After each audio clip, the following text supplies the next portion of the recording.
Hello guys, I hope आप सब लोग ठीक होंगे। मैं जब भी लोगों से पूछता हूँ कि उनके गोल्स क्या हैं तो मुझे अलग अलग तरह के आंसर सुनने को मिलते हैं।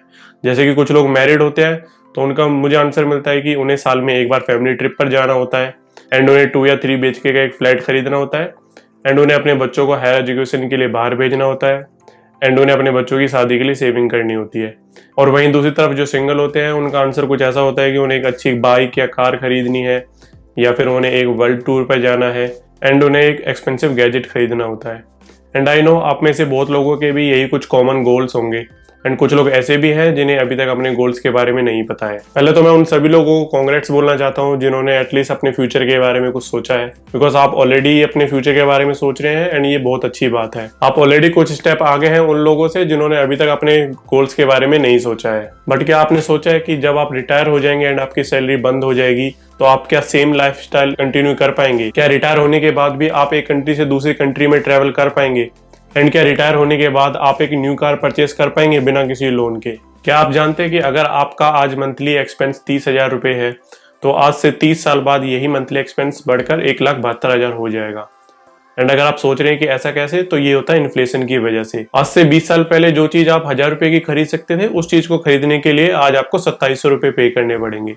यहाँ पर मैं 5% इन्फ्लेशन ही कंसीडर कर रहा हूँ। तो आज हम डिस्कस करने वाले हैं कि हमें कितना कॉर्पस सेव करना है कि हम रिटायरमेंट के बाद फाइनेंशियली फ्री हो सके एंड इन्फ्लेशन की वजह से हमारी सेविंग की वैल्यू भी कम ना हो। बस आपको मेरे साथ वीडियो के एंड तक बने रहना है and I will tell you how much amount do you need after retirement and where should you save that amount and how to keep it safe from inflation. So welcome guys, my name is Varun. You are watching Clarify Money, helping you to clear all your questions about money.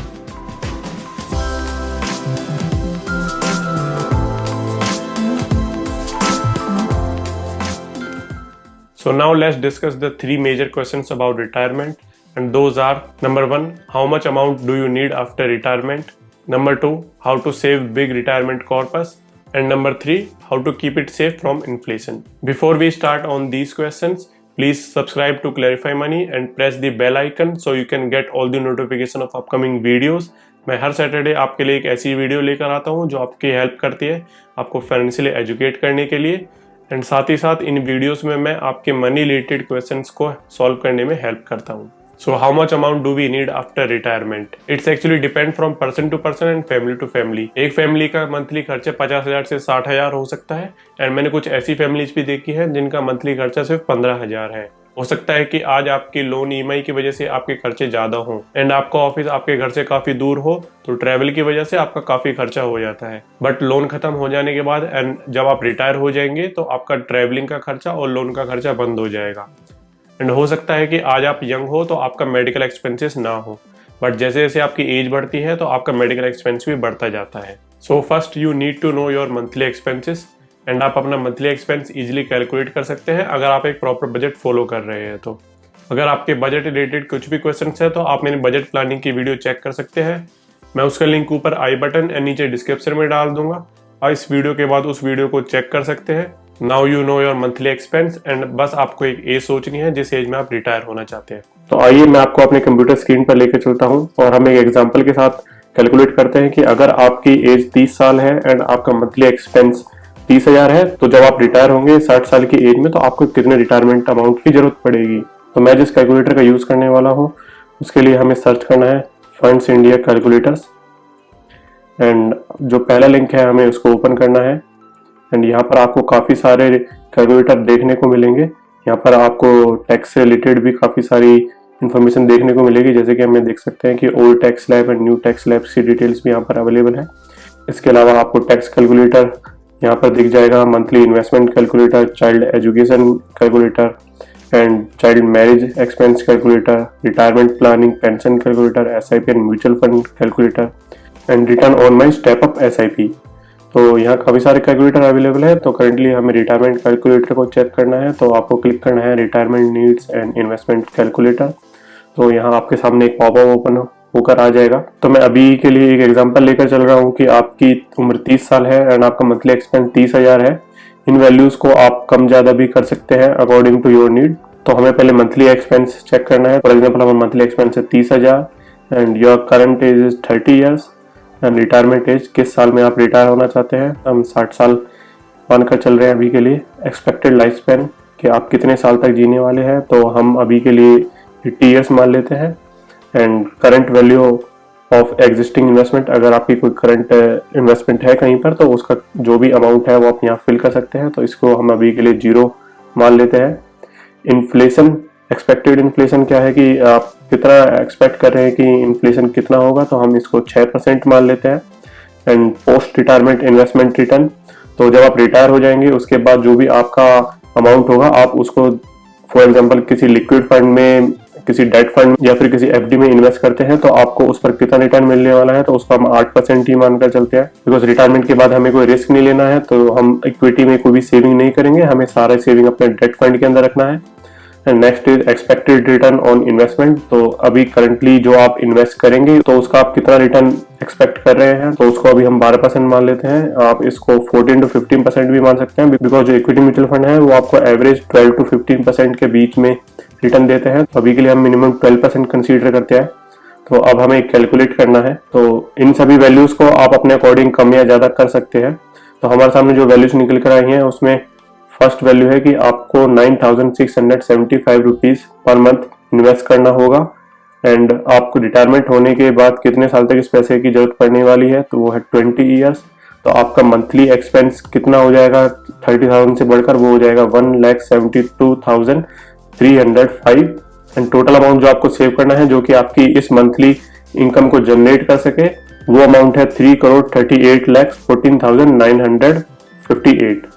तो जो आपकी current investment है अभी के लिए हमने वो 0 consider किया। इन कॉर्पस यूनिट मैं ऑलरेडी आपको बता चुका हूँ कि 3,38,09,58 रुपए की आपको जरूरत पड़ने वाली है। एंड इस अमाउंट को आपको सेव करना है अगले 30 सालों में।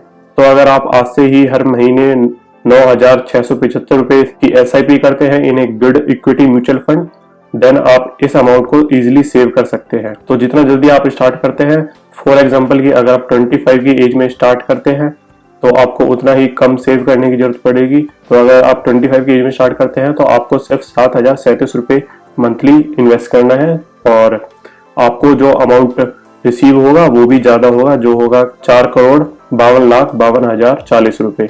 एंड आपका जो मंथली इनकम जनरेट होगा वो होगा 2,30,583 रुपए। तो आप अपने अकॉर्डिंग इन वैल्यूज को कम या ज्यादा करके चेक कर सकते हैं। एंड आई होप कि आपको एक आइडिया मिल गया होगा कि आप जितना जल्दी स्टार्ट करेंगे उतना जल्दी आप इस अमाउंट को सेव कर पाएंगे, एंड उतने कम इन्वेस्टमेंट के साथ आप इस अमाउंट को सेव कर सकते हैं। So how to save big retirement corpus, जितना जल्दी आप सेविंग करना स्टार्ट करते हैं उतना ही जल्दी आप इस गोल को अचीव कर पाएंगे।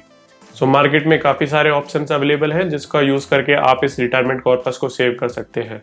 तो आइए चेक करते हैं कि वो कौन से ऑप्शंस हैं। Number 1, invest in debt instruments. अगर आप रिस्क नहीं लेना चाहते हैं तो आपको डेट इंस्ट्रूमेंट्स में सेविंग करनी चाहिए। Available options in debt instruments are PPF, EPF, FD, NSC, bonds and debt mutual fund. Debt में आपको रिस्क सिक्योरिटी तो मिलती है एंड साथ ही साथ इसमें आपको फिक्स्ड रिटर्न भी देखने को मिलता है। डेट इंस्ट्रूमेंट्स आपको 5 से 9% के बीच का रिटर्न प्रोवाइड करते हैं based on the instrument. But जहां एक तरफ डेट में रिस्क कम है वहीं उसमें रिटर्न भी कम मिलता है। अगर आपको अपनी सेविंग पर रिटर्न कम मिलता है तो आपको उतना ही ज्यादा टाइम देना पड़ता है अपनी सेविंग्स को ग्रो होने में एंड अपने गोल अमाउंट को अचीव करने के लिए। Number 2, invest in equity instruments. जैसे कि हमने देखा कि जहां डेट में एक तरफ रिस्क कम होता है तो वहीं उसमें रिटर्न भी कम मिलता है, but in equity risk is on higher side and at the same time it will give you the higher returns. अगर आप थोड़ा रिस्क ले सकते हैं तो आपको इक्विटी में जरूर इन्वेस्ट करना चाहिए। जहां डेट आपको 8 से 9% का रिटर्न प्रोवाइड करते हैं वहीं इक्विटी में आपको काफी अच्छा रिटर्न देखने को मिलता है। Like in equity mutual fund you will get around 15 to 20% return and direct equity में आपको अराउंड 20 से 30% का रिटर्न भी देखने को मिलता है। सो जैसा कि मैंने आपको बताया कि जितना ज्यादा रिस्क उतना ज्यादा रिटर्न। तो जहां एक अप ट्रेंड मार्केट कंडीशन में डायरेक्ट इक्विटी आपको 20 से 30% का रिटर्न दे सकता है, वहीं एक डाउन ट्रेंड मार्केट कंडीशन के अंदर आपका पैसा -40% तक भी जा सकता है। बट अगर आपके रिटायरमेंट में अभी 15-20 साल या फिर उससे ज्यादा समय है तो मैं आपको इक्विटी म्यूचुअल फंड ही सजेस्ट करूंगा। बिकॉज जब आप म्यूचुअल फंड में इन्वेस्ट करते हैं तो आपका पैसा अलग अलग सेक्टर में डिवाइड हो जाता है, तो इस डाइवर्सिफिकेशन की वजह से आपका रिस्क काफी कम हो जाता है। एंड इंडिया एक डेवलपिंग कंट्री है तो लॉन्ग टर्म में आपको वैसे भी फायदा ही होने वाला है। Mutual fund and direct equity अपने आप में काफी बड़ा टॉपिक है, तो इसके लिए एक डिटेल्ड वीडियो मैं बहुत जल्दी आप लोगों के साथ शेयर करूंगा। सो प्लीज मेक श्योर कि आप चैनल को सब्सक्राइब करके रखें and press the bell icon so you can get the notification of upcoming videos. So the next question is कि आप अपने पैसे को कैसे सेफ रख सकते हैं फ्रॉम द इन्फ्लेशन। काफी लोगों को इन्फ्लेशन के बारे में नहीं पता होता है। वो सोचते हैं कि इन्फ्लेशन इकोनॉमिक्स की कोई टेक्निकल टर्म है, बट ऐसा कुछ नहीं है। इन्फ्लेशन को सिंपल भाषा में सिर्फ महंगाई ही बोलते हैं। जैसे कि आज से 10 से 15 साल पहले जब आपके घर वाले सब्जियां खरीदने जाते थे तो वो 100 से 200 रुपए के अंदर पूरे हफ्ते की सब्जियां खरीद सकते थे।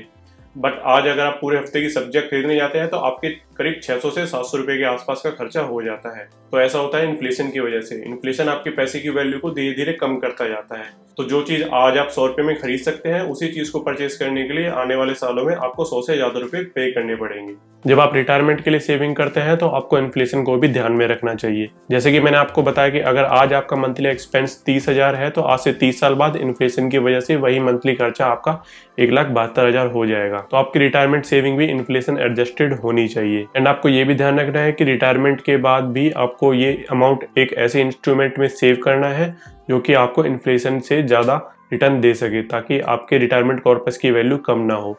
अगर आप जानना चाहते हैं कि कौन कौन से अवेलेबल ऑप्शंस हैं जहां पर आप इन्फ्लेशन से ज़्यादा रिटर्न गेन कर सकते हैं तो प्लीज़ कमेंट डाउन, मैं उसके लिए एक डिटेल्ड वीडियो आपके साथ शेयर करूंगा। आई होप मैंने रिटायरमेंट रिलेटेड काफ़ी सारे इंपॉर्टेंट पॉइंट्स आपके साथ शेयर किए होंगे। बट आई नो आपकी अभी भी इन्वेस्टमेंट रिलेटेड काफ़ी सारी क्वेरीज होंगी कि आप कैसे इन्वेस्टमेंट स्टार्ट करें, कितना आपको म्यूचुअल फंड में सेव करना चाहिए, एंड आपकी एज के अकॉर्डिंग आपको कितना इक्विटी में सेव करना चाहिए एंड कितना डेट में सेव करना चाहिए। बट डोंट वरी, इन्वेस्टमेंट से रिलेटेड मैं आपकी सभी क्वेरीज का आंसर बहुत जल्दी आप लोगों के साथ शेयर करूंगा। बस आपको क्लेरिफाई मनी को सब्सक्राइब करना है and press the bell icon so you can get all the notification of upcoming videos. If you need any suggestion please comment down, and if you found this video helpful, please like the video and share this video with your friends and families.